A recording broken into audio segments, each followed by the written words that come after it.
ये क्वेश्चन है 10th class का एनसीईआरटी। निम्नलिखित संख्याओं का एचसीएफ ज्ञात करने के लिए यूक्लिड विभाजन एल्गोरिथम का प्रयोग कीजिए। लेकिन इस क्वेश्चन को बनाने से पहले एनसीईआरटी का पहला लेसन है रियल नंबर। पहले रियल नंबर के बारे में हम समझते हैं कि जो संख्याएं होती है वो मूल रूप से कितनी होती है। यानी तो देखते हैं यहाँ पर हम पहले, अगर इसको ये संख्या है तो इस संख्या को मूल रूप से देखा जाए तो दो भागों में बांटा गया है। एक होता है वास्तविक संख्या, एक होता है वास्तविक संख्या और दूसरा होता है, इसको अवास्तविक कह सकते हैं, काल्पनिक भी कह सकते हैं, काल्पनिक संख्या होता है। अब ये वास्तविक संख्या कौन होता है, काल्पनिक संख्या क्या होता है? तो वास्तविक संख्या को अगर हम देखते हैं तो ये वास्तविक संख्या कई ग्रुपों में बटा होता है। पहला ग्रुप को हम प्राकृत संख्या बोल सकते हैं, प्राकृत संख्या बोल सकते हैं। पहला जो होता है प्राकृत संख्या, दूसरा होता है पूर्ण संख्या, तीसरा होता है पूर्णांक, पूर्णांक संख्या बोल सकते हैं। तीसरा होता है परिमेय और चौथा होता है अपरिमेय। काल्पनिक में क्या होता है, ये संख्याएं अवास्तविक, यानी ये संख्याएं जो होती है इसको ये रूट में माइनस के रूप में होती है। कोई भी संख्या होती है वो माइनस के रूप में होती है, तो इन संख्याओं को काल्पनिक संख्या कहते हैं। वैसे इसको 10th क्लास या 9th क्लास में इसको पढ़ना नहीं है, ये 11th या 12th में आपको पढ़ने को मिलेगा। तो आज हम लोग पढ़ेंगे इन्हीं संख्याओं के बारे में, हम लोग को पढ़ना है, वास्तविक संख्याओं के बारे में पढ़ना है। तो इन वास्तविक संख्याओं के बारे में हम देखते हैं।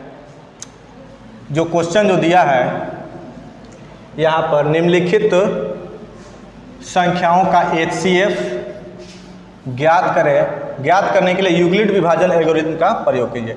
यानी यूक्लिड विभाजन का उपयोग करना है इन संख्याओं, इसका एचसीएफ ज्ञात करने के लिए 3 क्वेश्चन दिया हुआ है।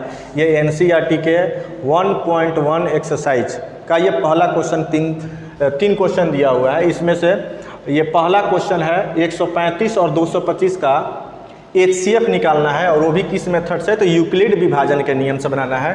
तो इसमें देखते हैं यहाँ पर हम 1 नंबर जो क्वेश्चन है इसमें, इसका जब हम एचसीएफ निकालते हैं यूक्लिड विभाजन से तो बड़े संख्या में छोटे संख्या से भाग देते हैं। तो छोटा संख्या 135, तो 135 से भाग देते हैं। ये यूक्लिड विभाजन नियम से बनाना है। तो यहाँ पर हम लिख लेते हैं यूक्लिड विभाजन, यूक्लिड विभाजन एल्गोरिथम से।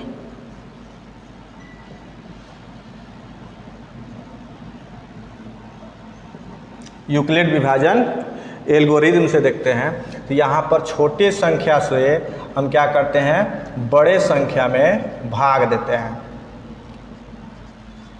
यहाँ पर भाग देंगे और इसका जो रूप होता है वो रूप होता है a बराबर BQ प्लस R के रूप में इसको सजाते हैं। तो यहाँ पर हम लिख लेते हैं 135 से हम 225 में भाग देते हैं, तो ये भाग जाएगा एक बार में। तो 135 हुआ और ये घटाते हैं तो 12 में से 3 घटेगा तो 9 बचेगा और ये कट जाएगा। तो इसको यहाँ पे सजाएंगे। तो अगर इसको हम, ये B है तो ये हमारा Q है, नीचे वाला जो हिस्सा होगा वो हमारा R होगा। तो यहाँ पर हमारा Q के रूप में 1 मिला और R के रूप में 90 मिला। इसको फिर हम ऐसे सजाते हैं, यहाँ पर आ जाता है 135 और इस शेष वाले जो संख्या जो मिला है हमको, उस संख्या से फिर हम 135 में भाग देते हैं। यहाँ देखते हैं 90 से अब इस 135 में भाग देंगे तो फिर ये एक बार में जाएगा और इसको घटाते हैं तो मिलेगा 5 और 13 में से 9 घटेगा 4। यानी यहाँ पर 90 से जब 135 में भाग दिए तो यहाँ पर भागफल के रूप में 1 मिला और शेषफल के रूप में 45 मिला। फिर इसको सजा लेंगे, ये 45 से फिर भाग देंगे 90 में। तो जब 45 से 90 में भाग देंगे तो ये 2 बार में कट जाएगा। 2 बार में कट जाएगा और शेषफल के जगह पर हमको 0 मिलेगा। जब ये शेषफल हमारा 0 हो जाता है तो जिस संख्या से हमारा कटता है वही हमारा HCF का मान होता है, यानी यही हमारा HCF का मान है। सेम इसी नियम पर इस दूसरे क्वेश्चन को आप बना सकते हैं, तीसरा भी बना सकते हैं, लेकिन यहाँ पर अब हम